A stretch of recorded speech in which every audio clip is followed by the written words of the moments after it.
പാടില്ല. എയർപോർട്ടിൽ വന്നപ്പോൾ തന്നെ എന്താ പറഞ്ഞതെന്ന് ഞാൻ കേട്ടു. അത് തന്നെ ഒട്ടും അവിടെ വെച്ച് തന്നെ അത് അവോയ്ഡ് ചെയ്യേണ്ടതായിരുന്നു. എനിവേ നാളെ ഒരു മീഡിയയോട് പോലും സംസാരിക്കാൻ പാടില്ല. വളരെ ക്ലാരിറ്റിയുടെ കോൺട്രാക്റ്റിലുള്ളതാണ്. അതിന് ചെയ്തത് ബ്രീച്ച് ഓഫ് കോൺട്രാക്റ്റ് ആണ്. അങ്ങനെ ഒരു സംഗതി ചെയ്തു കഴിഞ്ഞാൽ പിന്നെ അത് അതിൻ്റെതായ രീതിയിലേക്ക് വലിയ കാര്യങ്ങൾ മുന്നോട്ട് പോകുന്നത്. സോ നിങ്ങളോട് പ്രത്യേകം പറയാൻ ഒന്നുകൂടെ, വളരെ സെൻസിറ്റീവ് ആണ്. ഒരു കാരണവശാലും ഒരു ഇന്റർവ്യൂവും പാടില്ല കേട്ടോ. ഓക്കെ, നാളെ ഫ്രീ ആകുമ്പോൾ എന്നെ ഒന്ന് വിളിക്കാം. Thank you, good night. എന്റെ അമ്മയുടെ നമ്പറിലേക്ക് ഒരു ഭീഷണി കോൾ വരികയാണ്. ആ ഭീഷണി കോൾ വന്നതിന്റെ ഫലമായിട്ട് അവരത് സ്ഥിരമായതുകൊണ്ട് അവരത് ചീത്ത പറഞ്ഞ് വെച്ച് കട്ട് ചെയ്ത് പോകുന്ന വഴിക്ക് അവര് സ്ഥിരമായി എന്റെ മമ്മിയും പപ്പയും പോകുന്ന ഒരു വഴിയുണ്ട്. മമ്മിയെ ജോലിക്ക് വിടാൻ പോകുന്നതാണ്. ആ വരുന്ന വഴിയിൽ ഒരു കാറ് അവരെ തട്ടിയിട്ട് വീഴാത്തത് കൊണ്ട് റിവേഴ്സിൽ വന്ന് ഇടിച്ചിട്ട് അങ്ങനെ ഇടിച്ച് എന്റെ മമ്മിയുടെ കൈ എൽബോ പൊട്ടി. അനന്തപുരി ഹോസ്പിറ്റലില് തിരുവനന്തപുരത്ത് അനന്തപുരി ഹോസ്പിറ്റലിൽ ഇന്നലെ സർജറി കഴിഞ്ഞ് ഇപ്പൊ മമ്മി ICU ഇന്നലെ പുറത്തേക്ക് കൊണ്ടുവന്നു. മെനിഞ്ഞാണ് സർജറി, മെനിഞ്ഞാണ് ഇൻസിഡന്റ് ഉണ്ടായത്. മമ്മി ഇപ്പം ട്രീറ്റ്മെന്റിലാണ്. അപ്പൊ നമ്മൾ ഈ പരാതി കൊടുത്തിട്ടുണ്ട്. ഇതിന്റെ പേരിൽ പരാതിയുമായി മുമ്പോട്ടത് ഇതുമായി കണക്ട് ചെയ്യുന്നില്ല ഞാൻ ആവാമെന്നുള്ള പറയാം. കാര്യം ആ നമ്പർ, അത് കാറിന്റെ നമ്പർ മുമ്പിലുള്ള ഒരു എന്റെ തന്നെ ഒരു സുഹൃത്തിന്റെ CCTV ക്യാമറയിൽ നിന്ന് നമ്പർ ചെക്ക് ചെയ്തപ്പോ അതൊരു ഡിയോ സ്കൂട്ടറിന്റെ നമ്പറാണ്, അത് കാറിന്റെ നമ്പർ അല്ല, ഫേക്ക് നമ്പറാണ്. അപ്പോ അല്ല, അത് ഓബ്വിയസ്ലി ചിലപ്പം മറ്റെന്തെങ്കിലും ആയിട്ടുള്ള വിഷയമുള്ള കാർ ആയിരിക്കാം. പക്ഷെ ഇങ്ങനെ വന്ന് ഇടിച്ചു, ഇങ്ങനെ ഒരു പ്രശ്നം സംഭവിച്ചു എന്റെ ലൈഫില്. വലിയതറ പോലീസ് സ്റ്റേഷനിൽ നമ്മൾ പരാതി പോയിട്ടുണ്ട്. മമ്മിയുടെ കണ്ടീഷൻ ഒന്ന് സ്റ്റേബിൾ ആയി കഴിഞ്ഞാൽ സ്റ്റേറ്റ്മെന്റ് എടുത്ത് FIR ഇടാന്ന് പറഞ്ഞു. നമസ്കാരം. നിങ്ങളിപ്പോൾ ഫസ്റ്റ് കേട്ടിട്ടുള്ള വോയിസ് മെസ്സേജ് ഒരു വാട്സപ്പ് വോയിസ് ക്ലിപ്പാണ്. അത് ഏഷ്യാനെറ്റിൻ്റെ അല്ലെങ്കിൽ ഈ ഷോയുടെ ഭാഗത്തുനിന്ന്, ഓക്കെ, ബിഗ് ബോസ് എന്ന ഷോയുടെ ഭാഗത്തുനിന്ന് വളരെ മുകളിലിരിക്കുന്ന ഒരു വ്യക്തി സിബിനെ ത്രട്ടൺ ചെയ്തിട്ടുള്ള ഒരു വോയിസ് ക്ലിപ്പാണ് സിബിൻ ഇന്ന് പ്രസ് മീറ്റിലൂടെ പുറത്തു വിട്ടിട്ടുള്ളത്. കംപ്ലീറ്റ് ആയിട്ടുള്ള പ്രസ് മീറ്റിൻ്റെ ആ ഒരു ക്ലിപ്പൊക്കെ ലൈവിൽ അല്ലെങ്കിൽ പല ചാനൽസും അത് പോസ്റ്റ് ചെയ്തിട്ടുണ്ട്. നമ്മൾ ആ ക്ലിപ്പുകൾ ഇവിടെ പ്ലേ ചെയ്യുന്നില്ല. പക്ഷേ ഞാനിന്ന് ആ ഒരു ലൈവ് കണ്ടതിൻ്റെ ഒരു കാര്യങ്ങൾ, അതിൻ്റെ ഡീറ്റെയിൽസ് എല്ലാം നമുക്ക് 1 by 1 ആയിട്ട് നോട്ട് ചെയ്ത് വെച്ച കാര്യങ്ങൾ ഒരുവിധം ഈ പ്രസ് മീറ്റ് കണ്ടവർക്ക് നിങ്ങളുടെ അഭിപ്രായം ഷെയർ ചെയ്യാം. പക്ഷെ കാണാത്തവർക്കായിട്ട് ഞാനിതിൻ്റെ കംപ്ലീറ്റ് കാര്യങ്ങൾ നമുക്ക് മനസ്സിലായത് അല്ലെങ്കിൽ സിബിൻ പറഞ്ഞ കാര്യങ്ങൾ പറയാം. പ്ലസ് ഇതിൻ്റെ സത്യാവസ്ഥ എന്താണ്, നമ്മൾ എത്രത്തോളം അറിയാൻ കഴിഞ്ഞു എന്നുള്ള സംഭവമൊക്കെ. ഓക്കെ, ഒരു വോയിസ് ക്ലിപ്പ്. അത് രണ്ടാമത് സിബിൻ, ഞാൻ ഇനീഷ്യലി പ്ലേ ചെയ്തിട്ടുള്ള ചെറിയൊരു ക്ലിപ്പിൽ സിബിൻ പറയേണ്ടത് സിബിൻ്റെ അമ്മയുടെ സിറ്റുവേഷൻ. അതായത് സിബിൻ്റെ അമ്മയ്ക്കൊരു ആക്സിഡൻറ്റ് പറ്റി, ഫ്രാക്ചറായി, അതുപോലെ ICUവിലായിരുന്ന ഒരു സിറ്റുവേഷൻ. ഓക്കെ, ഞാൻ ഇന്നലെ സിബിൻ ഈ പ്രസ് മീറ്റ് നടത്തും എന്ന് പറഞ്ഞ സമയത്ത് തന്നെ ഞാൻ ഇന്നലെ ഒരു വീഡിയോ ഇട്ടിരുന്നു. വീഡിയോ ഇട്ട സമയത്ത് ഞാൻ ജസ്റ്റ് ഒന്ന് ചെറിയൊരു കാര്യം മാത്രം പറഞ്ഞു, ഇവരുടെ ഫാമിലിയെ അപായപ്പെടുത്തുന്ന സിറ്റുവേഷൻ അല്ലെങ്കിൽ ഫാമിലിക്ക് സംഭവിക്കുന്ന ജസ്റ്റ് ഒരു പോർഷൻ മാത്രം ഞാൻ പറഞ്ഞു പോയി. കാരണം വെച്ചാൽ ഈ കാര്യങ്ങളൊക്കെ അറിഞ്ഞ സമയത്ത് എനിക്ക് ഏറ്റവും കൂടുതൽ വിഷമമുണ്ടായ സംഭവം, അല്ലെങ്കിൽ എന്നെ ഏറ്റവും കൂടുതൽ പേടിപ്പെടുത്തിയിട്ടുള്ള ഷോക്കിംഗ് ആയിട്ടുള്ള, എനിക്ക് പറയാൻ വാക്കില്ല, എനിക്ക് ഏറ്റവും കൂടുതൽ ഞാൻ ഞെട്ടിയൊരു സംഭവമാണ് സിബിൻ്റെ അമ്മയ്ക്ക് സംഭവിച്ചിട്ടുള്ളത്. സിബിൻ ഒരിക്കലും അത് ഈ ഒരു പ്രസ് മീറ്റിൽ പറഞ്ഞിട്ടില്ല, ഇതിൻ്റെ ഭാഗമായിട്ട് സംഭവിച്ചതെന്ന് പറഞ്ഞിട്ടില്ല. പക്ഷേ സിബിൻ പറയുന്ന ഭയങ്കര ഷോക്കിംഗ് ആയിട്ടുള്ള ഒരു കാര്യം സിബിൻ വെളിപ്പെടുത്തിയിട്ടുള്ളതെന്ന് വെച്ചാൽ, അമ്മയെ ഒരു ഹിറ്റ് ആൻഡ് റൺ പോലെ ഉണ്ടായി, വണ്ടി ഇടിച്ചിട്ട് പോയി, ആ വണ്ടി നിർത്താതെ പോയി. CCTV ക്യാമറകൾ പരിശോധിച്ച് നോക്കിയപ്പോൾ ആ കാറിൻ്റെ നമ്പർ ഉണ്ടായിരുന്ന നമ്പർ ഒരു ഹോണ്ട ഡിയോ വണ്ടിയുടെ നമ്പറാണെന്നാണ് അറിയാൻ കഴിഞ്ഞത്. ആ നമ്പർ ഫേക്കായിരുന്നു എന്നുള്ളത്. അപ്പോൾ എന്താണ് അതിൻ്റെ സത്യാവസ്ഥ എന്നുള്ള കാര്യങ്ങൾ സിബിൻ ഏതായാലും പോലീസിൽ പരാതി കൊടുത്തിട്ടുണ്ട്. അമ്മ റിക്കവറായി ചെയ്തതിന് ശേഷം അമ്മയുടെ സ്റ്റേറ്റ്മെൻറ്റ് എടുത്തിട്ട് ബാക്കി കാര്യങ്ങൾ പറയും എന്നുള്ള കണ്ടീഷനിലാണ് ഇപ്പോൾ കേസ് സംഘം നിൽക്കുന്നത്. അതാണ് ഞാൻ ഈ കാര്യത്തിൽ എന്താണെന്ന് പറയുക, നമുക്കിത് ചില കാര്യങ്ങൾ നമ്മൾ ഒന്നും അറിയാതെ ചിലപ്പോൾ നമ്മൾ വീഡിയോസ് ചെയ്യും. പക്ഷേ അത് പറ്റിപ്പോകുന്നതാണ്, നമുക്ക് കാര്യങ്ങൾ അറിയില്ല, നമുക്ക് അറിയാനുള്ള സോഴ്സസ് ഇല്ല. അപ്പോൾ സോഷ്യൽ മീഡിയയിൽ കണ്ടിട്ടുള്ള കാര്യങ്ങൾ വെച്ച് ചെയ്യും. പക്ഷേ ചില കാര്യങ്ങൾ നമ്മൾ അറിയുന്ന സമയത്ത് നമ്മൾ സംസാരിക്കേണ്ടി വരും. കാരണം ഷിബിൻ ഒരിക്കലും ഈ ഷോ നശിക്കണം എന്നുള്ള രീതിയിൽ സംസാരിച്ചിട്ടില്ല. ഞാനൊരു ഫെല്ലോ കോണ്ടന്റ് ക്രിയേറ്ററുടെ ഒരു വീഡിയോ കണ്ടു. എൻ്റെ ഒരു സുഹൃത്താണ് പുള്ളി ഒരു കുറേ കാലങ്ങൾക്ക് ശേഷം വീഡിയോ ചെയ്തിട്ടുള്ളതാണ്. പുള്ളി ആ ഒരു വീഡിയോയിൽ പറയുന്നുണ്ട്, ഈ ഷോ സിബിൻ പൂട്ടിക്കാൻ നിൽക്കുകയാണ്, സിബിൻ ബ്ലാക്ക് മെയിൽ ചെയ്തിട്ട് ഈ ഷോ പൂട്ടിക്കാൻ നിൽക്കുകയാണ് എന്നുള്ള നല്ലൊരു content creator. I know this guy for a long time അല്ല, കുറച്ച് കാലങ്ങളെ ഏകദേശം 2 വർഷമായിട്ട്, 2 വർഷമല്ല, ഒരുപാട് നീണ്ട കാലമല്ല എന്നെങ്കിലും ഞാൻ അറിയാവുന്നൊരു വ്യക്തി അങ്ങനെയല്ല. പക്ഷേ പുള്ളി അങ്ങനെ ഒരു വീഡിയോ ചെയ്തിട്ടുള്ള ഒരു പക്ഷേ ആൾക്കും ഇതേപോലെ ഇതിനെക്കുറിച്ചുള്ള ഇൻഫർമേഷൻ ഇല്ല. സോഷ്യൽ മീഡിയയിൽ കിട്ടുന്ന ഇൻഫർമേഷൻ കൊണ്ടും അല്ലെങ്കിൽ ആരെങ്കിലും പുള്ളിയെ കൊണ്ട് മിസ്ലീഡ് ചെയ്യിപ്പിച്ചാലും മിസ്ഇൻഫർമേഷൻ അല്ലേ പാസ് ചെയ്തുകൊണ്ടായിരിക്കാം. പുള്ളി പറയുന്നത് ഈ ഷോനെ നശിപ്പിക്കാനും ഇതിനെ ബ്ലാക്ക് മെയിൽ ചെയ്യാനും വേണ്ടിയിട്ട്, അല്ലെങ്കിൽ ഇറങ്ങിയ ഉടനെ തന്നെ ഇതിൽ സംസാരിച്ചുകൂടെ സിബിന് എന്നൊക്കെ പറഞ്ഞിട്ടൊരു വീഡിയോ ചെയ്ത് കണ്ടു. ഓക്കെ, അവരുടെ ആ ഒരു സിറ്റുവേഷൻ മനസ്സിലാവുന്നതായിരിക്കുന്നു. അടിസ്ഥാനപരമായിട്ട് എല്ലാവരും സിബിന് ഈ കാര്യങ്ങൾ ഉന്നയിച്ച സമയത്ത് എല്ലാവരും ചോദിച്ചിരുന്ന സംഭവം എന്താ വെച്ചാൽ, സിബിൻ എന്തുകൊണ്ട് ഈ കാര്യങ്ങൾ വിത്ത് പ്രൂഫ്, അതായത് ഒരു മിനിറ്റ്, ഈ കാര്യങ്ങളെക്കുറിച്ചൊക്കെ സിബിൻ പുറത്തു വന്നതിന് ശേഷം സംസാരിക്കുന്ന സമയത്ത് ഒരുപാട് പേര് സിബിനെ വളരെ മോശമായിട്ട് സൈബർ അറ്റാക്സ് നടത്തി. പിന്നെ ഞാൻ ഇന്നലത്തെ വീഡിയോയിൽ പ്രത്യേകിച്ചു, അല്ലെങ്കിൽ ഞാൻ എന്ത് വീഡിയോയും സിബിനെ കുറിച്ച് ചെയ്യുന്ന സമയത്തൊക്കെ ഏറ്റവും കൂടുതൽ പറയുന്നൊരു കാര്യമാണ്, ഒരു മനുഷ്യനെ ഭ്രാന്തൻ എന്ന് പറഞ്ഞ് മുദ്ര കുത്തി കഴിഞ്ഞാൽ പിന്നെ അയാൾ പറയുന്നതൊക്കെ ഭ്രാന്തായിട്ട് കണക്കാക്കുള്ളൂ. പിന്നെ അയാൾ എന്ത് കാര്യം, ലോകത്തോട് എന്ത് സത്യങ്ങൾ, എന്ത് കാര്യങ്ങൾ അയാൾ അനുഭവിച്ചിട്ടുള്ള എന്ത് സംഭവം അയാൾ വിളിച്ചു പറഞ്ഞിട്ടുണ്ടെങ്കിലും പിന്നെ അയാൾ ഭ്രാന്ത് പറയുമെന്ന് പറയുള്ളൂ. ഓക്കെ, അത് ചില്ലറ ഫാക്ടറല്ല. ഓക്കെ, അപ്പോൾ ഇതിൻ്റെ പുറകിൽ കളിച്ചിട്ടുള്ള ആൾക്കാർ അത് മാത്രം ഉദ്ദേശിച്ചിട്ടില്ല, ഇവനെ ഭ്രാന്തനാക്കി മുദ്രകുത്തണം, അല്ലെങ്കിൽ ഇവനെ ഇതുപോലെ കള്ളു കുടിയനാണ്, വിഡ്രോവൽ സിംറ്റമാണ്, ഇന്ന പ്രശ്നങ്ങളുള്ള ആളാണ്, അല്ലെങ്കിൽ ഡ്രഗ്സ് ഉപയോഗിക്കുന്ന ആളാണ്, ഈ ഒരു രീതിയിൽ ചങ്ങാതിനെ മുദ്രകുത്തി കഴിഞ്ഞാൽ പിന്നെ അവൻ പറയുന്നതിനെ കൗണ്ടർ ചെയ്യാൻ എളുപ്പമാണല്ലോ. അതാണ് അവർ ശ്രമിച്ചിട്ടുള്ളത്. ഏതായാലും ആ ശ്രമങ്ങൾ പാളിപ്പോയി എന്നുള്ള സിറ്റുവേഷനിലാണ് ഇപ്പോൾ നിൽക്കുന്നത്. പിന്നെ ഇപ്പോൾ എന്താ വെച്ചാൽ ഇതൊക്കെ പല കോർപ്പറേറ്റ്സും ആൾക്കാരാണ്, ഇവരെന്താ സംഭവം എന്നുള്ള കാര്യങ്ങൾ നമുക്കറിയില്ല. ഓക്കെ, അപ്പോൾ നമുക്കിത് പറഞ്ഞിട്ട് സിബിൻ പറഞ്ഞിട്ടുള്ള കുറച്ച് കാര്യങ്ങൾ കുറച്ച് പറയാം. സിബിൻ അതിൽ ഏറ്റവും കൂടുതൽ ഒരു മെഡിക്കൽ ക്രൈം റിലേറ്റഡ് ആയിട്ടാണ് സിബിൻ ഇതിൽ വളരെ ഇമ്പോർട്ടൻ്റ് ആയിട്ടുള്ള സംഗതി. ഇനീഷ്യലി തന്നെ ഞാൻ പറയണമെന്ന് വിചാരിച്ചാണ്, ഒരു മെഡിക്കൽ ക്രൈമാണ് ബിഗ് ബോസിൻ്റെ പുറകിൽ നടക്കുന്നത് എന്നുള്ള ഇൻഫോർമേഷനാണ് സിബിൻ ഇതിൽ പറഞ്ഞിട്ടുള്ളത്. ആ ഒരു കേസ് വെച്ചിട്ടാണ് സിബിൻ കൊടുത്തിട്ടുള്ളത്. കാരണം വെച്ചാൽ സിബിൻ അതിനൊരു എക്സാമ്പിൾ പറയുന്നുണ്ട്.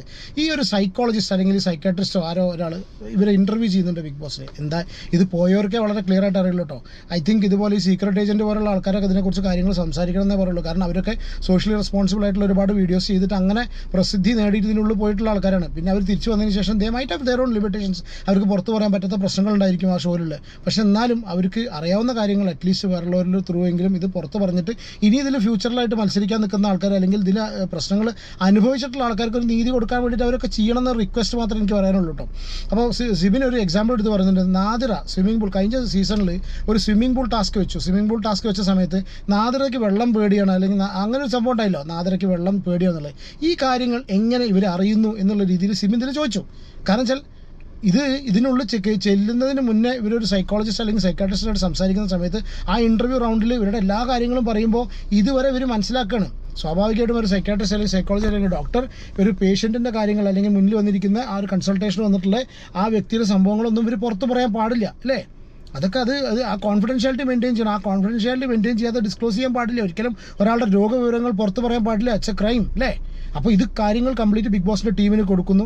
ബിഗ് ബോസിൻ്റെ ടീമിന് കൊടുത്തതിന് ശേഷം ഇവർ ഡിസൈൻ ചെയ്ത ടാസ്ക്, അതാണ് ഞാൻ പറഞ്ഞത്. അന്നത്തെ നമുക്ക് ഇതിൽ തന്നെ ഒരു കണ്ടസ്റ്റൻറ്റിനെ എവിക്റ്റ് ചെയ്യാതിരിക്കാൻ അല്ലെങ്കിൽ പവർ റൂമിൽ കയറ്റാതിരിക്കാൻ ഒരു ചെറിയ സംഗതി നടന്നിരുന്നതോടെ ആ നടന്ന സംഭവത്തിൽ ആ വ്യക്തിക്ക് വേണ്ടിയിട്ടുള്ള പ്രത്യേകമായിട്ട് ആ വ്യക്തിക്ക് വേണ്ടിയിട്ട് ഡിസൈൻ ചെയ്തിട്ടുള്ള ആ ഒരു ടാസ്ക്കാന്ന് വരെ പലരും ആരോപിച്ചിരുന്നു. അത് ആരാന്നുള്ളത് നിങ്ങൾക്ക് മനസ്സിലായെന്ന് വിചാരിക്കുന്നു. അപ്പോൾ എന്താ സംഭവിച്ചാൽ ഈ വ്യക്തികളുടെ എബിലിറ്റി, ഈ വ്യക്തികളുടെ പ്രശ്നങ്ങളും ഇവരുടെ ഇഷ്യൂസ് ഇതാണെന്ന് വളരെ ക്ലിയർ ആയിട്ട് ബിഗ് ബോസിൻ്റെ സംഘാടകർക്ക് അല്ലെങ്കിൽ ബാക്കിലുള്ള സ്ക്രിപ്റ്റ് റൈറ്റേഴ്സിനും ഡയറക്ടേഴ്സിനും കാര്യങ്ങൾക്കും മനസ്സിലാവും. അവർ അതിനനുസരിച്ച് രീതിയിലുള്ള ടാസ്ക്കാണ് കൊടുക്കുന്നത്. അപ്പോൾ സിമ്പിളായിട്ടൊരു കാര്യം പറഞ്ഞാൽ ഒരു ഷോ കംപ്ലീറ്റ് ആയിട്ട് മാനിപ്പുലേറ്റ് ചെയ്ത് എഡിറ്റ് ചെയ്ത് പോകുന്നു പറയുന്ന സിറ്റുവേഷൻ ആലോചിച്ച് നോക്കൂ. സിബിൻ്റെ ഈ ഒരു ഇന്നത്തെ പ്രസ് മീറ്റ് സിബിൻ പറഞ്ഞിട്ടുള്ള കാര്യമാണ് കഴിഞ്ഞ സീസൺ കണ്ടവർക്ക് ഈ കാര്യം അറിയാം. അപ്പോൾ സ്വാഭാവികമായിട്ട് എന്താ ഈ ചങ്ങാതിമാർക്ക് ഇപ്പോൾ 5 ആൾ നിന്ന് കഴിഞ്ഞാൽ അയാൾക്ക് ഏറ്റവും കൂടുതൽ പ്രശ്നം അയാൾക്ക് വെള്ളത്തിനോടാണെന്ന് കണ്ടു കഴിഞ്ഞാൽ സ്വാഭാവികമായി അവർക്ക് ഈ ടാസ്ക് കൊടുക്കാം. മനസ്സിലായില്ലേ. അപ്പോൾ ഇത് നാദിറയുടെ ഒരു കേസ് എടുത്ത സമയത്ത് പറയണം. അപ്പോൾ ഈ സമയത്ത് വരുമ്പോൾ പറയായിരിക്കും ചിലപ്പോൾ അഖിലിനെ ജയിപ്പിക്കാൻ വേണ്ടിയിട്ടല്ലേ കൊടുത്തതെന്നുള്ളത് പറയാം. ഇതൊക്കെ രണ്ട് രീതിയിലും പറയാം. പക്ഷേ വാട്ട് എവർ ഇവിടെ അഡ്രസ്സ് ചെയ്യുന്ന കീ ഇഷ്യൂ എന്ന് പറഞ്ഞു കഴിഞ്ഞാൽ ഒരു പിന്നെ മെഡിക്കൽ ഇതിലുള്ള അവരെ ഇൻ്റർവ്യൂവിൽ പറയുന്ന കാര്യങ്ങൾ ഒരിക്കലും ഒരു കാരണവശാലും അതിൻ്റെ കോൺഫിഡൻഷ്യാലിറ്റി മെയിൻറ്റെയിൻ ചെയ്യണം. ആ ഒരു കോൺഫിഡൻഷ്യാലിറ്റി അവിടെ മെയിൻറ്റെയിൻ ചെയ്തില്ല എന്നൊരു എക്സാമ്പിൾ വെച്ച് പറയുന്നു. ഓക്കെ, അപ്പോൾ ഞാൻ കുറച്ച് കാര്യങ്ങൾ നോട്ട് ചെയ്ത് വെച്ചിട്ടുണ്ട് സിബിൻ പറഞ്ഞിട്ടുള്ളത്. അപ്പോൾ സിബിൻ ബേസിക്കലി പറയുന്നത് വെച്ചാൽ സിബിൻ ഒരു പണിഷ്മെൻറ്റ് കൊടുത്തു. 24 hours ഉറങ്ങാൻ സമ്മതിച്ചില്ല എന്നത് ഈ അലിഗേഷനാണ് ഫസ്റ്റ് സിബിൻ പറഞ്ഞിട്ടുള്ളത്. 24 മണിക്കൂർ സിബിൻ ഉറങ്ങാൻ സമ്മതിച്ചില്ല. സിബിൻ ഉറക്കം കിട്ടാതെ സിബിൻ ഹൗസിൻ്റെ ഉള്ളിലേക്ക് വരുന്ന സിറ്റുവേഷൻ വരുന്നു. ഹൗസിൻ്റെ ഉള്ളിൽ വെച്ചിട്ട് ഇതൊന്നും നമ്മൾ വരെയൊക്കെ കാണുന്നില്ല. നമ്മൾ അതിനുള്ളിൽ കിടന്നിട്ട് ഓരോ ഇത് കാണിക്കുന്ന ഒരു വ്യക്തിനെ മാത്രമേ കാണുന്നുള്ളൂ. അപ്പോൾ എന്താ വെച്ചാൽ പിന്നെ ഒരാളുടെ ക്യാരക്ടറിനെ കംപ്ലീറ്റ് മാറ്റിമറിച്ചിട്ട് അയാളെ ഒരു ഡിഫറൻറ്റ് പിക്ചർ ലോകത്തിൻ്റെ പുറത്തേക്ക് കൊടുക്കാനുള്ള സ്വാഭാവികമായിട്ടൊരു മാനസിക രോഗിയാണെന്നുള്ള കണ്ടീഷനിൽ അയാൾ മാറിപ്പോവില്ലേ. അതിൻ്റെ പേരിൽ അയാൾക്ക് ഡ്രഗും കൂടി കൊടുക്കേണ്ട സിറ്റുവേഷൻ വരുന്നു. അങ്ങനെ സിബിൻ ഉള്ളിലേക്ക് ഇറങ്ങുന്നു. പിന്നെ രാവിലെ 8 മണിക്ക് എണീക്കണം. സിബിന് ഉറക്കമോ കിട്ടാത്തൊരു സിറ്റുവേഷൻ അവിടെ വരുന്നു. ഓക്കെ, അതിൻ്റെ കൂടെ തന്നെ വേറൊരു സംഭവം കൂടി ഉണ്ടായി. പൂജയുടെ കേസ് നമ്മൾ കണ്ടാണ്. പൂജയുടെ ഡിസ്ക് ഇഷ്യൂ അവർ കോണ്ടൻറ്റായിട്ട് യൂസ് ചെയ്തു. ഓക്കെ, തൊട്ടടുത്ത് തന്നെ ഡോക്ടറുടെ ഫെസിലിറ്റി അല്ലെങ്കിൽ ഡോക്ടറുടെ സഹായം അവൈലബിൾ ആയിട്ട് കൂടി അവർ ഇത് ബ്ലൈൻഡ്സ് ഇട്ടിട്ട് ഇടയ്ക്ക് മാത്രം അതിൻ്റെ ഉള്ളിൽ കടത്തി വിട്ടിട്ട് പൂജേനെ അവരൊരു കോണ്ടൻറ്റാക്കി ഉപയോഗിച്ചു. അപ്പോൾ ഈ സംഗതികൾ കണ്ട സമയത്ത് സ്വാഭാവികമായിട്ടും ഒരു മനുഷ്യൻ്റെ മാനസികാവസ്ഥയ്ക്ക് തീരെ വില തരാത്തുള്ളൊരു സിറ്റുവേഷൻ അവിടെ കണ്ടപ്പോൾ സിബിന് പുറത്ത് പോകണം തീരുമാനിച്ചു. സിബിൻ്റെ ഈ ഒരു പിന്നെ സിബിൻ കൺഫെഷൻ റൂമിലേക്ക് പോകണം തീരുമാനിച്ചു. പിന്നെ സിബിൻ ഓൾറെഡി ഏഷ്യാനെറ്റിൽ വന്ന വ്യക്തിയും ഇതിൻ്റെ പുറകിൽ പ്രവർത്തിച്ചിട്ടുള്ള ക്രിയേറ്റീവ് സൈഡ് അറിയാവുന്ന ഒരാളായത് കൂടി സിബിൻ എന്ത് ചെയ്തു, കൺഫെഷൻ റൂമിലേക്ക് പോകണം. പല ആൾക്കാരും സിബിന് പരിചയമുള്ള ആൾക്കാരുടെ പേരെടുത്തിട്ട് വരെ സിബിന് സംസാരിച്ചു. എനിക്ക് അവരുടെ പേര് വെച്ച് വരെ അതിപ്പോൾ നോർമൽ ഒരു കണ്ടസ്റ്റൻറ്റിന് കഴിയില്ല. ഇതൊക്കെ സിബിനെ കൊണ്ട് അവിടെ സാധിച്ചു. സിബിൻ അത് ചെയ്തു. എന്നിട്ട് പോലും അവരതിന് സിബിന് സമ്മതിച്ചില്ല എന്നാണ് പറയുന്നത്. പിന്നെ സിബിൻ ഇതിൽ ഒരു മിനിറ്റ് റെക്കോർഡാവുള്ളി നോക്കാം. ഓക്കെ, പിന്നെ ഇതിൽ സിബിൻ ഇതിന് കൂടുതൽ സിബിൻ സംസാരിച്ച സമയത്ത് സിബിന് ഒരു സൈക്കോളജിസ്റ്റിൻ്റെ സഹായം ഏർപ്പെടുത്തി. അതും മുംബൈ എന്ന് പറഞ്ഞിട്ട് എന്താ അയാളുടെ പേര്, സാഗറോ എനിക്ക് അത്ര ക്ലിയർ ആയില്ല, അങ്ങനെ എന്തോ ഒരു പേര്, what ever name doesn't matter here അല്ലേ. അങ്ങനത്തെ ഒരു സൈക്കോളജിസ്റ്റിനെ ഓൺലൈൻ കൺസൾട്ടേഷനിലാണ് സിബിൻ്റെ ഓൺലൈൻ കൺസൾട്ടേഷൻ, ഒരു വീഡിയോ കോൺഫറൻസിംഗ് കൊണ്ടാണ് സിബിൻ അയാളെ കണ്ടതെന്ന് പറയുന്നത്. ഓക്കെ, അപ്പോൾ വീഡിയോ കോളിൽ വന്ന് സംസാരിച്ചു. അങ്ങനെ ഇയാളോട് സംസാരിക്കുമ്പോൾ സ്വാഭാവികമായിട്ടും സിബിൻ്റെ എല്ലാ കാര്യങ്ങളും സിബിൻ പറയണം. സിബിൻ എന്നല്ല, ഒരു വ്യക്തി സ്വാഭാവികമായിട്ടും അയാളുടെ പ്രശ്നമുള്ളൊരു മനുഷ്യൻ അയാളുടെ സഹായത്തിന് എന്നുള്ള രീതിയിൽ കിട്ടുന്ന ഒരു സൈക്കാട്രിസ്റ്റ് അല്ലെങ്കിൽ സൈക്കോളജിസ്റ്റ് പോലൊരു വ്യക്തി വന്ന് സംസാരിക്കുന്ന സമയത്ത് എല്ലാ കാര്യങ്ങളും സീക്രസിയും അയാളുടെ പ്രീവിയസ് ഹിസ്റ്ററിയും എല്ലാ കാര്യങ്ങളും പറയും. അതുവരെ ഹൗസിൻ്റെ ഉള്ളിൽ അയാൾക്കെതിരെ എടുത്ത് പിന്നെ എന്താ പറയുക പ്രയോഗിച്ചു എന്നാണ് പറയുന്നത്. അപ്പോൾ ഇയാൾ പറഞ്ഞു ഉറങ്ങണം, സിബിൻ ഉറങ്ങണം, അപ്പോൾ സിബിന് മെഡിസിൻ തരാമെന്ന് പറഞ്ഞു. ഓക്കെ, പക്ഷേ സിബിൻ ആ മരുന്ന് കഴിക്കാൻ കൂട്ടാക്കിയില്ല. പിന്നെയും സിബിനെ അവർ ഉറങ്ങാൻ സമ്മതിച്ചില്ല. അതിനുശേഷം ഏഷ്യാനെറ്റിൻ്റെ 3 top people, okay, top guys from Asianet, അവർ സിബിനെ നേരിട്ട് വന്ന് കണ്ടതിന് ശേഷം സിബിനെ ഗുളിക കഴിക്കാൻ എന്താ പറയുക ഗുളിക കഴിക്കാൻ നിർബന്ധിച്ചു എന്ന്. അതിനിടയ്ക്ക് വേറെ സംഭവം ഉണ്ട്. സിബിൻ പറഞ്ഞ സിബിൻ്റെ വീട്ടുകാരെ കോൺടാക്ട് ചെയ്യാൻ സമ്മതിച്ചില്ല. കോൺടാക്ട് ചെയ്യണം എന്ന് പറഞ്ഞ സമയത്ത് സിബിനെ സമ്മതിച്ചില്ല. വേറെ മറ്റുള്ള കണ്ടസ്റ്റൻസ് വളരെ ക്ലിയറാണ് ആരാ ഏതാന്നുള്ളത്, അവർ സമ്മതിച്ചു. ഇതാണ് അവിടെയാണ് ഈ മറ്റുള്ള കണ്ടസ്റ്റൻസിന് പേരെടുത്ത് പറയുന്നത്. ഒരു കാര്യം ശ്രദ്ധിക്കണം കേട്ടോ, ഇതിലുള്ള മറ്റുള്ള ഫാൻസോ കാര്യങ്ങളോ അവരൊന്നും ഇതിൽ ഇൻവോൾവ് അല്ല.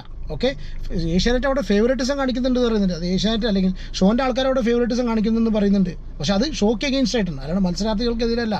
നിങ്ങൾ ഈ പറയുന്ന പ്രസ്തുത മറ്റേ എതിരെ നിൽക്കുന്ന മത്സരാർത്ഥികൾ ബാക്കി ആൾക്കാരൊക്കെ ഇയാൾക്കെതിരെ ഡീഗ്രേഡിങ്ങും തെറിയഭിഷേകം പരിപാടിയും കാര്യങ്ങളും നടത്തിയിട്ട് കാര്യമില്ല. Is not speaking about your guy or your person, is talking about something else. Akhil was speaking about something else. അഖിലും വേറെ പല കാര്യങ്ങളും സംസാരിച്ചിട്ടുണ്ട്. നിങ്ങൾ ഈ വിചാരിക്കുന്ന സംഗതികളല്ല ഇവരൊന്നും സംസാരിച്ചിട്ടുള്ളത്. അതൊന്ന് മനസ്സിലാക്കാൻ ശ്രമിക്കുക. ഓക്കെ, ഇത് കഴിഞ്ഞതിന് ശേഷം ഇയാൾ തിരിച്ചു കയറി നെക്സ്റ്റ് മോർണിംഗ് ഇയാൾക്ക് ഹാലൂസിനേഷൻ ഫീൽ ചെയ്തു. ഓക്കെ, ഹാലൂസിനേറ്റ് ചെയ്യാൻ തുടങ്ങി. ഓക്കെ, ഇയാൾക്ക് പോകണം എന്ന് പറയുന്നു. അതിനുശേഷം ഇയാളെ കണ്ണ് കെട്ടി ഒരു ഹോട്ടൽ മുറിയിലേക്ക് കൊണ്ടുവന്നു. ഹോട്ടൽ സൈൻ ഇൻ എന്നാണ് ആ ഒരു പ്രോട്ടോകോൾ പ്രകാരം ആ ഒരു ഹോട്ടലിലേക്ക് മാറുന്നു. ഇയാളെ ഹോട്ടലിൽ പൂട്ടിയിടുന്നു, 3 ദിവസത്തെ പൂട്ടിയിടുന്നു. ഓക്കെ, അവിടെ വെച്ച് വീണ്ടും ഈ ഡോക്ടർ, പഴയ ഡോക്ടർ വീഡിയോ കോളിൽ വരുന്നു. അവിടെ അയാളുടെ കൂടെ നിന്നിട്ടുള്ള സൂട്ട് റൂമാന്ന് പറയുന്നു. ആ ഒരു കൂടെ നിന്നിട്ടുള്ള ആളുടെ ഫോണിലേക്ക് ഇയാൾ വാട്സപ്പ് കോളായിട്ട് വരുന്നു. അവിടെ എന്താ പറയുക പ്രോപ്പറായിട്ടുള്ള റേഞ്ചും കാര്യങ്ങളൊന്നും ഇല്ല എന്നുള്ള സിറ്റുവേഷൻ വരുന്നു. ഓക്കെ, അവിടെ ഇയാൾക്ക് വെച്ചിട്ട് സ്ലീപ്പിംഗ് പിൽസ്, ഓക്കെ, അവിടെ വെച്ചിട്ട് അതൊന്ന് 2 ടാബ്ലറ്റ്സ്, ഓക്കെ, 2 ടാബ്ലറ്റ്സ് കൊടുക്കുന്നു. സ്ലീപ്പിംഗ് പിൽസ് കൊടുക്കുന്നു, ഉറങ്ങുന്നു. നെക്സ്റ്റ് കഴിഞ്ഞ ശേഷം ഇയാൾക്ക് 2 ടാബ്ലറ്റ്സ് കൊടുക്കുന്നു. ഇയാൾ അതോടുകൂടി ആ ടാബ്ലറ്റ്സ് ഈ വാസ് ഫോഴ്സ്ഡ് ടു ഈറ്റ്. അതിനുശേഷം ഇയാൾക്ക് ആലോചിക്കാൻ പറ്റുന്നില്ല, ഭയങ്കര ക്ഷീണിതനായി, ഉറങ്ങിപ്പോയി. ഈ സമയത്തൊക്കെ ഇയാളുടെ വീട്ടുകാരെ വിളിക്കുന്നു. ഓക്കെ, വീട്ടുകാരെ വിളിക്കുന്ന സമയത്ത് എന്താണ് ചോദിക്കുമ്പോൾ മര്യാദയ്ക്ക് ഒരു പ്രോപ്പറായിട്ടുള്ള ഒരു ഇതും പറയുന്നില്ല, ഒരു പ്രോപ്പറായിട്ടുള്ള ഒരു റിപ്ലൈ കൊടുക്കുന്നില്ല. ഇയാൾക്ക് ഉറക്കമില്ല. പിന്നെ അതിന് ശേഷമാണ് ഇയാൾ മരുന്ന് കൊടുത്ത സമയത്ത് തോന്നുന്നുണ്ട് ആ മരുന്നിൻ്റെ പേര് ഒലാൻസപ്പൈനോ അങ്ങനത്തെ പേര് പറഞ്ഞു. ഷീസോഫ്രീനിയ എന്ന് പറഞ്ഞിട്ടുള്ള അല്ലെങ്കിൽ ബൈപോളാർ ഡിസീസ് എന്ന് പറഞ്ഞാൽ സൈക്കാട്രിയിൽ ഏറ്റവും മാരകമായിട്ടുള്ളൊരു അവസ്ഥയ്ക്ക് കൊടുക്കുന്ന മരുന്നാണ് സിബിന് പ്രിസ്ക്രൈബ് ചെയ്തിട്ടുള്ളത്. ഒന്ന് ആലോചിച്ച് നോക്കൂ, നിങ്ങൾക്ക് ഇങ്ങനത്തെ അസുഖം ഇല്ലാത്ത ഒരാൾക്ക് ഒന്നും വേണ്ട, നമുക്കൊരു പനി എന്ന് പറഞ്ഞ സംഗതിയായിട്ട് പോയി, അല്ലെങ്കിൽ തലവേദനയ്ക്ക് കഴിക്കുന്ന ഡാർട്ട് ഉണ്ടല്ലോ, തലവേദന ഇല്ലാത്ത ഒരാൾ ഡാർട്ട് കഴിക്കുമോ? സിമ്പിളായിട്ട് ചിന്തിച്ച് നോക്കാം. അത് കഴിക്കാൻ നമ്മൾ ഇഷ്ടപ്പെടുമോ? നമ്മൾ കഴിക്കില്ല ഒരിക്കലും. അപ്പോൾ ആ ഒരു സിറ്റുവേഷനിൽ മാനസിക വിഭ്രാന്തിക്ക് കൊടുക്കുന്ന മരുന്ന്, അതിലും മാനസിക വിഭ്രാന്തിയിൽ ഏറ്റവും മുകളിൽ നിൽക്കുന്ന സംഭവം ഷിസോഫ്രീനിയ പോലത്തെ ഒരു അസുഖം, ഗൂഗിൾ ചെയ്താൽ മനസ്സിലാവും. ആ അസുഖത്തിന് റിലേറ്റഡ് ആയിട്ടുള്ള മരുന്ന് ഈ വ്യക്തിക്ക് കൊടുക്കുക എന്ന് പറഞ്ഞാൽ വിതൗട്ട് പ്രിസ്ക്രിപ്ഷൻ. അത് മറ്റുള്ള ആൾക്കാർ എത്ര പേര് ഇത് കഴിച്ചു പോയിട്ടുണ്ട്, എന്തൊക്കെ ഉണ്ടായിട്ടുണ്ടെന്ന് അറിയില്ല അല്ലേ. പിന്നെ അയാൾക്ക് ഭക്ഷണം കഴിക്കാൻ അയാൾ മരുന്ന് കഴിച്ചിട്ടില്ല, അയാളെന്ത് കേട്ടി ഇത് കബളിപ്പിച്ച് ഒരു തുപ്പൊക്കെ ചെയ്തു. അങ്ങനത്തെ സിറ്റുവേഷനൊക്കെ ഉണ്ടായി. 3 ദിവസം അയാളെ മുറിയിൽ പൂട്ടിയിട്ടെന്ന് പറയുന്നു. ഓക്കെ, അതിനുശേഷം 4-ാമത്തെ ദിവസം 4 ആൾക്കാർ അയാൾ വന്നു. അത് 3 പേര് വന്നിട്ട് അയാൾ നിർബന്ധിച്ച് മരുന്ന് കഴിപ്പിച്ചു. ഈ ഹാഡ് നോ അതർ വേ. അയാൾക്ക് മരുന്ന് കഴിക്കാതിരിക്കാൻ വേറൊരു മാർഗ്ഗം ഉണ്ടായില്ല.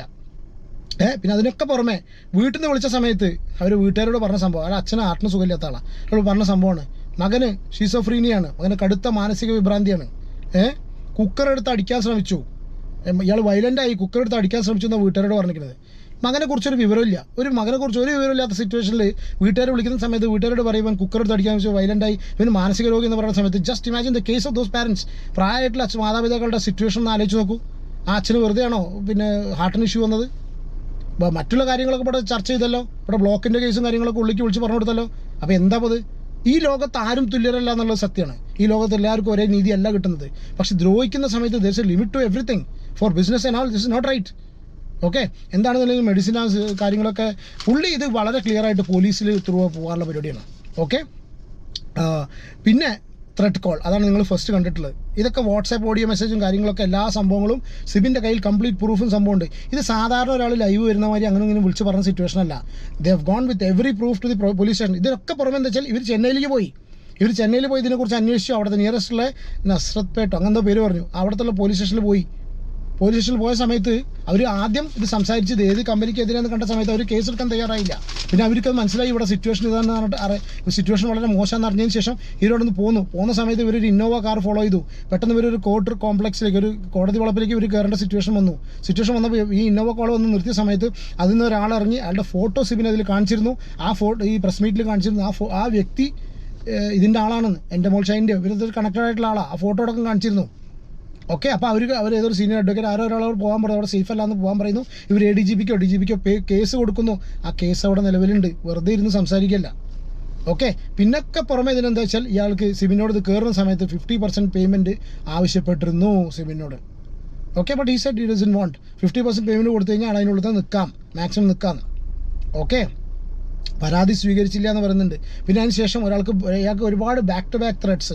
ഇത് ആദ്യമൊന്നും റെക്കോർഡ് ചെയ്തിരുന്നില്ല. ആദ്യം ഒരു മനുഷ്യൻ റെക്കോർഡ് ചെയ്യില്ലല്ലോ. ഈ റെക്കോർഡിംഗ് സ്വഭാവം എല്ലാവർക്കും ഇല്ലല്ലോ. ഒരു പ്രത്യേക വിഭാഗം ആൾക്കാർക്ക് മാത്രമല്ല റെക്കോർഡിംഗ് സ്വഭാവമുള്ളൂ. നോർമലായിട്ടുള്ള ആൾക്കാർ ഒരിക്കലും റെക്കോർഡ് ചെയ്യില്ല. പിന്നീട് ഇങ്ങനത്തെ സിറ്റുവേഷൻ പ്രശ്നങ്ങളും വരുന്ന സമയത്ത് അവരൊക്കെ അങ്ങനെ ആയി മാറുന്നത്. അപ്പോൾ ഇങ്ങനത്തെയൊക്കെ സിറ്റുവേഷനും കാര്യങ്ങളൊക്കെ ഉണ്ടായി. ഇതിലിപ്പോൾ എന്താണ് ഇയാൾ പബ്ലിക്കായിട്ട് വന്ന് പറയാനുള്ള reason? Okay, because it's 100% human rights violation. Okay, കാരണം എന്താ വെച്ചാൽ അതാണ് ഇവിടെ മെയിനായിട്ട് സംഭവം പറഞ്ഞിട്ടുള്ളത്. ഇനി ഇതിൽ വളരെ ക്ലിയർ ആയിട്ട് ഒരു കാര്യം കൂടി സിബിൻ പറയുന്നുണ്ട്.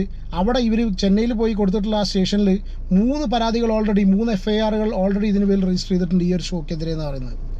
ഓക്കെ, ഒരു തമിഴ് ഷോയ്ക്ക് അഗെയിൻസ്റ്റ് ആയിട്ട് ഒരു തമിഴ് ഷോയിൽ ഒരു കണ്ടസ്റ്റൻറ്റ് അവിടെ അത് സൂയിസൈഡിന് വരെ അറ്റംപ്റ്റ് ചെയ്തു എന്നുള്ള പറഞ്ഞത്. ഇവർ ഈ മരുന്ന് കൊടുത്തിട്ട് പ്രാന്തായിട്ടേ സൈക്കാട്രിക് ഡ്രഗ്സും കാര്യങ്ങളും കൊടുത്തിട്ട് അവർ സൂയിസൈഡിന് വരെ ശ്രമിച്ചു എന്നുള്ള കാര്യം. ഓക്കെ, അപ്പോൾ ഇതൊക്കെയാണ് സംഭവം ഉള്ളത്. പിന്നെ പേയ്മെൻറ്റിൻ്റെ ഷെയർ, ഫേവറിറ്റിസം, മരുന്ന് കൊടുത്തു, ഇങ്ങനത്തെ സംഭവങ്ങളും സംഗതികളൊക്കെ ഉണ്ടായിട്ടുള്ളത്. ഓക്കെ, ഇതൊക്കെയാണ് ഇതിൻ്റെ ഒരു സംക്ഷിപ്ത രൂപം. ഓക്കെ, ഡീറ്റെയിൽ ആയിട്ട് ഇയാളുടെ പ്രസ് മീറ്റ് ചാനൽസൊക്കെ അപ്ലോഡ് ചെയ്തിട്ടുണ്ട്.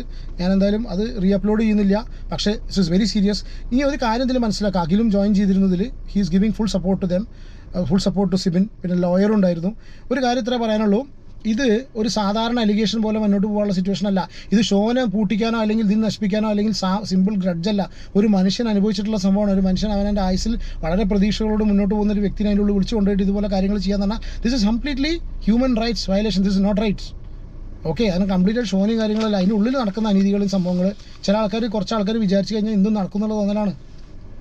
അതാണ് ഈ ഒരു എന്താ പറയുക പരിതാപകരം, വിഷമമുണ്ടാക്കുന്ന സംഭവം എന്നല്ലാതെ വേറൊന്നും പറയാനില്ല. അപ്പോൾ ഇതൊക്കെ അറിയാനും ഇതിനെക്കുറിച്ചൊക്കെ പ്രതികരിക്കാനും കഴിവുള്ള ആൾക്കാർ പുറത്തുണ്ട്. ഇതിനേക്കാളും നമ്മളൊക്കെ സംസാരിക്കുന്നതിനേക്കാളും കൂടുതൽ മാസ് ഓഡിയൻസ് കേൾക്കാൻ ഉള്ള ആൾക്കാരുണ്ട്. അവരൊക്കെ പല ആൾക്കാരുടെയും PR ആയിട്ടും കുടുംബക്കാരായിട്ടും അതായിട്ടും ഏജൻസി ആയിട്ടും മുന്നോട്ട് പോയിട്ട് കാര്യമില്ല. അവരൊക്കെ ഇതിനൊക്കെ ഇതിന് സംസാരിക്കണം. അവർക്കൊക്കെ because they have got the history of collecting information about previous cases. ഇവരൊക്കെ പല പ്രീവിയസ് കേസസിനെ കുറിച്ച് ഇൻഫർമേഷൻ കളക്ട് ചെയ്ത് അതൊക്കെ പബ്ലിക്കിൻ്റെ മുന്നിൽ കൊണ്ടുവന്ന് അവതരിപ്പിച്ചിട്ടുള്ള ആൾക്കാരാണ്. അവർക്ക് ഇവരൊക്കെ കോൺടാക്ട് ചെയ്ത് ഇൻ ഗുഡ് ഫെയ്ത്ത് ഇയാൾക്ക് വന്നിട്ടുള്ള പ്രശ്നം എന്താണെന്നുള്ളത് അനുഭവിച്ച് ഒറ്റക്കെട്ടായിട്ട് നിന്ന് മുന്നോട്ട് പോകേണ്ട സിറ്റുവേഷനാണ്. ലിമിറ്റേഷൻസ് ഉണ്ടായിരിക്കാം. കാരണം വെച്ചാൽ ഒരുപക്ഷെ ചിലപ്പോൾ കോൺട്രാക്റ്റും ഈ കോൺട്രാക്റ്റിന് ഒരു കേസ് ഉണ്ട്. അൺലോഫുൾ കോൺട്രാക്ട്സ് വോയിഡാണ്. തുടക്കം തൊട്ടുന്ന ഈ സാധനം പൊട്ടിപ്പോവും അല്ലേ, വോയിഡ് അബിനീഷ്യോ അങ്ങനെ എന്തോ പറയും. ഇനീഷ്യലി തന്നെ ഒരു കോൺട്രാക്ട് ഇല്ലീഗലായിട്ട് വരുന്ന സംഭവം തന്നെ കോൺട്രാക്ട്. ആ വക്കീൽ പറഞ്ഞു 3 ദിവസം വരെ പൂട്ടിയിട്ടുള്ള സിറ്റുവേഷൻ എന്താണെന്ന് വെച്ചു. ഒരു പ്രതിനെ പോലും പിടിച്ചു കഴിഞ്ഞാൽ അയാൾക്ക് 24 മണിക്കൂറിനുള്ളിൽ അയാൾക്ക് അയാളെ വീട്ടുകാരെ വിവരറിയിക്കണം, അയാൾ വൈദ്യസഹായം കൊടുക്കണം, അയാളെ കോടതി പ്രൊഡ്യൂസ് ചെയ്യണം. ഇതൊന്നും ഇല്ലാണ്ടൊരു മനുഷ്യനെ 3 ദിവസം പൂട്ടിയിടുക എന്ന് പറഞ്ഞാൽ ദാറ്റ് ഈസ് ഗുണ്ടായിസം. It's not right. ഓക്കെ, അപ്പോൾ ഇങ്ങനത്തെ കുറേ കാര്യങ്ങളൊക്കെയാണ് സിബിൻ പറഞ്ഞിട്ടുള്ളത്. എന്താണെന്നുണ്ടെങ്കിലും എന്നെ വിഷമപ്പെടുത്തിയ കാര്യം അത് മാത്രമാണ്. മാത്രമല്ല കേട്ടോ, അതാണ് മെയിനായിട്ട്. നമ്മുടെ കേസ് എന്നൊക്കെ പറഞ്ഞാൽ നാലിച്ചൊക്കെ ഒരു മകൻ്റെ കാര്യം കൊണ്ട്, ഒരു മകനെ കൊണ്ട് ഇത്രയധികം നല്ല രീതിയിൽ പോകേണ്ട ഒരു സിറ്റുവേഷനിൽ അവൻ്റെ കാരണത്തിൽ കൊണ്ടല്ലാണ്ട് ഒരു അമ്മ ഈ രീതിയിൽ അനുഭവിച്ച് ഇതാണ് ആ കണക്ട് ചെയ്തെന്ന് പറയുന്നില്ല കേട്ടോ ഒരിക്കലും. ഞാനും പറയുന്നില്ല, അവരും പറയുന്നില്ല. പക്ഷെ ഇതൊക്കെ കൂട്ടി വായിക്കുന്ന സമയത്ത് എന്താ സിറ്റുവേഷൻ എന്നുള്ളത് അറിയില്ല. എന്താണെന്നുണ്ടെങ്കിലും പ്രസ് മീറ്റ് കംപ്ലീറ്റ് കാണണം എന്നുള്ളവർക്ക് താല്പര്യമുണ്ട്. പിന്നെ ഇതിൻ്റെ രസം എന്താ അറിയോ, ലാസ്റ്റ് മീഡിയ ചോദിച്ചു, ഞാൻ ആരെയും പേരെടുത്ത് പറയുന്നില്ല. ഓക്കെ, ഒരാളുടെയും പേരെടുത്ത് പറയുന്നില്ല. കാരണം വെച്ചാൽ അവരൊക്കെ ആരാണോ ചോദ്യം ചോദിക്കുന്ന സംഭവമൊക്കെ അറിയാം. അവർ ഉദ്ദേശിക്കുന്നത് എന്താ അറിയോ, ആൾക്കാരുടെ പേര് പറയണം. ഓക്കെ, ആൾക്കാരുടെ പേര്. എന്നാൽ ആൾക്കാരുടെ പേര് പറഞ്ഞാലല്ലേ ഇവർക്ക് അങ്ങോട്ട് മണ്ടാൻ പറ്റുള്ളൂ. ആൾക്കാരുടെ പേരാണ് കിട്ടിക്കഴിഞ്ഞാൽ അവൻ്റെ അടുത്തേക്ക് ഓടിച്ചെല്ലാം, എന്നിട്ട് അവിടുന്ന് ചോദിക്കാം ഇവിടുന്ന് ചോദിക്കാം. സിബിൻ വളരെ ക്ലിയർ ആയിട്ട് പറഞ്ഞു, എനിക്കിതിലൊരു സെറ്റിൽമെൻറ്റോ ഇതിൽ ബ്ലാക്ക് മെയിലിങ്ങോ അങ്ങനത്തെ കാര്യങ്ങളൊന്നും ഞാൻ ഉദ്ദേശിക്കുന്നില്ല. ഇതിൻ്റെ എല്ലാ കാര്യങ്ങളും അവർക്കെതിരെ കേസ് ഫയൽ ചെയ്തിട്ടുണ്ട്, അല്ലെങ്കിൽ ചെയ്തിട്ടുണ്ടെന്ന് മനസ്സിലായത്. ഫയൽ ചെയ്തതിന് ശേഷം അവരുടെ പേര് ഉൾപ്പെടെയുള്ള FIR പുറത്തു വരുന്ന സമയത്ത് ഞാൻ വീണ്ടും പ്രസ് മീറ്റ് വിളിക്കും എന്ന് പറയുമ്പോൾ അത്യാവശ്യം നല്ല രീതിയിൽ സ്ട്രേറ്റ് ഫോർവേഡ് ചിന്തിക്കുന്ന സ്ഥാപിതമായ താല്പര്യമില്ലാത്ത ആൾക്കാർക്ക് വളരെ ക്ലിയർ ആയിട്ട് മനസ്സിലായിട്ടുണ്ട്. എനിക്ക് എന്നെപ്പോലുള്ള ഒരുപാട് പേർക്ക് വളരെ ക്ലിയർ ആയിട്ട് മനസ്സിലായിട്ടുണ്ട് ഇയാളുടെ ഉദ്ദേശം എന്താണ്. ഇയാൾ വെറുതെ ചീപ്പ് പബ്ലിസിറ്റിക്കോ അല്ലെങ്കിൽ ഈഗോ അല്ലെങ്കിൽ പേഴ്സണൽ ഗ്രഡ്ജോ പരിപാടികളോ തീർക്കാൻ വേണ്ടിയിട്ടല്ല ഇയാൾ പോകുന്നത്. അയാൾക്ക് നീതി ലഭിക്കണം, കൂട്ടത്തിൽ ഇതുപോലെ ഉണ്ടായിട്ടുള്ള ആൾക്കാർക്ക് നീതി ലഭിക്കണം. ഇനി ഫ്യൂച്ചറിൽ വേറെ ആളും ഇതിൻ്റെ പേരിൽ അനുഭവിക്കരുത് എന്നുള്ള ഒറ്റ കാര്യം കൊണ്ട് മാത്രമാണ് ആ മനുഷ്യൻ ഇതിൽ പോയിട്ടുള്ളത്. ഇത് മനസ്സിലാക്കാനുള്ള സാമാന്യ ബോധം ഇല്ലാത്ത കുറേ എണ്ണങ്ങളുണ്ടല്ലോ ക്വസ്റ്റ്യൻ ചോദിക്കാൻ വന്നിരിക്കുന്നത്. കുറേ ആൾക്കാരൊന്നുമില്ല, വളരെ ഫ്യൂ, ഒന്നൊക്കെ കണ്ടുള്ളൂ. അല്ല, ആ വ്യക്തികൾ അതിൻ്റെ പേരിൽ പോപ്പുലറാണ് കേട്ടോ. അവർ ആ രീതിയിലുള്ള ക്വസ്റ്റ്യൻ ചോദിക്കുന്നത് തന്നെയാണ്. എനിവേസ്, ആൾക്ക് ജസ്റ്റിസ് കിട്ടട്ടെ. ആൾക്ക് മാത്രമല്ല, ഇതിന് മുന്നുണ്ടായിട്ടുള്ള ആൾക്കാരും ജസ്റ്റിസ് കിട്ടട്ടെ, ബാക്കിയുള്ളവർക്കൊക്കെ കിട്ടട്ടെ. പിന്നെ ഇത് നമ്മളെക്കാളും കൂടുതൽ ഇതിനെക്കുറിച്ച് ഇൻഫർമേഷൻ കിട്ടാൻ പ്രാപ്തിയുള്ള ആൾക്കാർ ഇതുപോലെ ക്യാമറ പൊക്കി പിടിച്ച് വരുന്ന സമയത്ത് നിങ്ങൾ ചിന്തിക്കുക, മാനുഷികപരമായിട്ടൊന്ന് ചിന്തിക്കുക. ഓക്കെ, അൺബയാസ്ഡ് ആയിട്ട് കാര്യങ്ങൾ പറ്റുമെങ്കിൽ പറയാൻ ശ്രമിക്കുക.